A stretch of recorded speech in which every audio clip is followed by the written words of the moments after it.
It's up to you as Nancy Drew. Howdy there, Nancy Drew crew.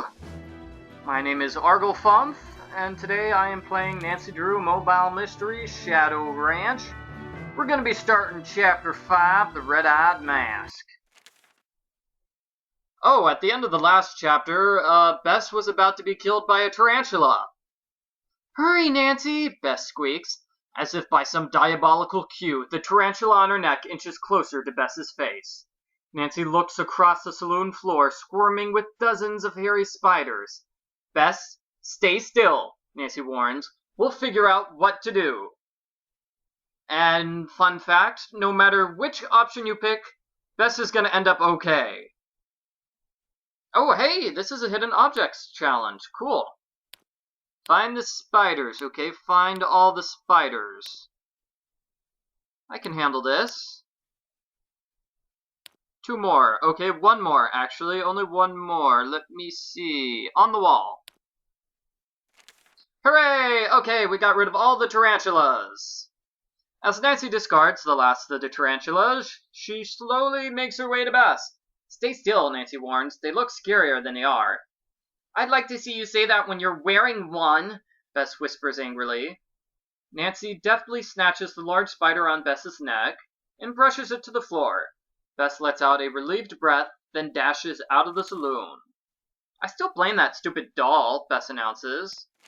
Okay, so let's restart the chapter and see the other thing, which is run. If you run away from the tarantulas and just sort of abandon Bess, which seems like a horrible, horrible, horrible option. Don't worry, Nan. I've got this, George whispers. They look scarier than they are. I'd like to see you say that when you're wearing one, Bess whispers angrily. George cautiously inches towards Bess, moving the skittering spiders out of the way. When she makes her way to Bess, she deftly snatches the large spider and brushes it to the floor. Bess lets out a relieved breath, then dashes out of the saloon. Okay, so if Nancy decides to run away and be a wuss, George is going to step in and save the day. Way to go, George! George is a hero. I still blame that stupid doll, Bess announces, as Nancy and George rejoin her in the street. Before long, a representative from the Historical Society arrives to claim the doll. No give-backs, Bess proclaims as she hands the doll over to the bewildered-looking man. I'm serious. You keep it. Back on the trail, Bess pulls her horse to a sudden stop. You know, she says, as George and Nancy pull to a stop beside her, I am on a horse. Nancy and George exchange mutually confused looks. Yeah, you know what? I'm confused too. I am on a horse. That is what horseback riding means, Bess continues. An hour ago, I was taken hostage by a room full of mutant super spiders. Whoa, super spiders? Well, Bess, you know, you could have been bitten by one of those spiders, and then you could become Spider-Man! Well, more like Spider-Woman, but still, why are you complaining now, Bess?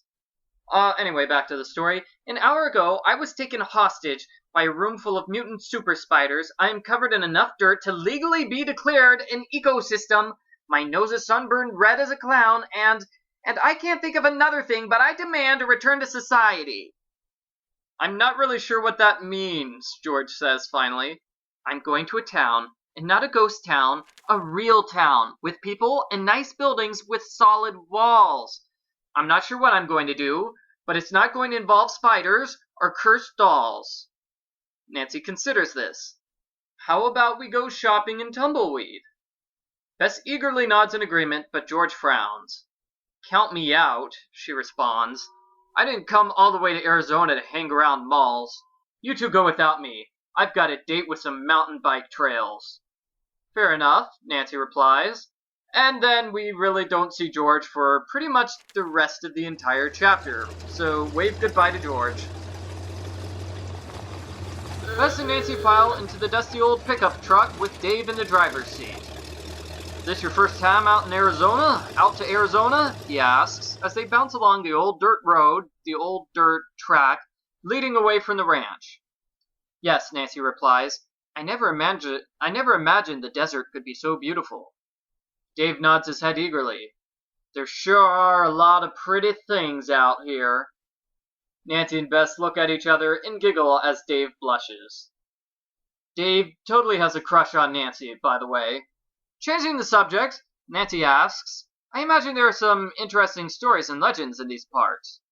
Yes, ma'am, Dave replies. He points to a mountain peak looming over the desert landscape. Over there is Stony Peak. The old-timers say that's where Crazy Cal's lost mine is located. Nancy's ears perk up. Lost mine? But if it's lost, Bess says with a puzzled look, how do they know it's there? They don't, Dave explains. It's just a rumor. It was back in the 1880s. After a pleasant drive through the arid countryside, Dave pulls into the center of town. I have a bunch of errands to run, but I'll be back here in 2 hours. Despite being in the middle of the desert in the dead of winter, Tumbleweed's town square is a green oasis of lawns, gardens, and a new gazebo built of deep red cedar. Volunteers are setting up hay bales and a stage for an upcoming square dance.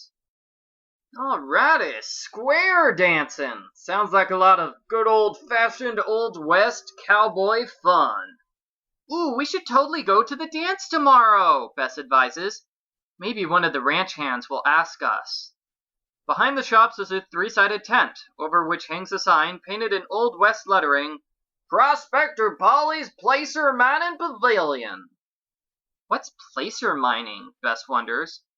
I think it's when you look for gold that's exposed on the ground, instead of buried underneath, Nancy explains. Her friend smiles. Gold, my favorite color. Bess and Nancy wander among the quaint boutiques housed in old adobes with rust-red hues. They quickly get lost in the maze of shops and find themselves beside a tall building with open double doors leading into a shady square. A sign above the doorway reads, The Courtyard Co-op. The two friends enter the green shade. A large covered well sits in the center of a brick-patterned terrace surrounded by potted geraniums. A heavy-set woman dressed in black is wow, why would you dress in black in the middle of the desert? Ooh, that's just asking for...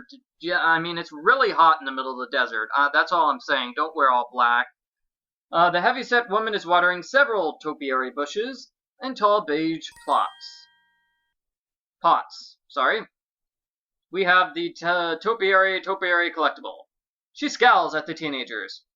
You won't find any bargains here. Can we still browse? Bess asks. The woman turns off the water hose and frowns at one of the plants whose basin is filled to the brim with water. She walks into the fine art gallery. From the second story, a large basket is being lowered into the courtyard, and a puffball of a Pomeranian jumps out to frolic about. Nancy and Bess look at a directory of shops. Bess points to the Navajo Crafts store.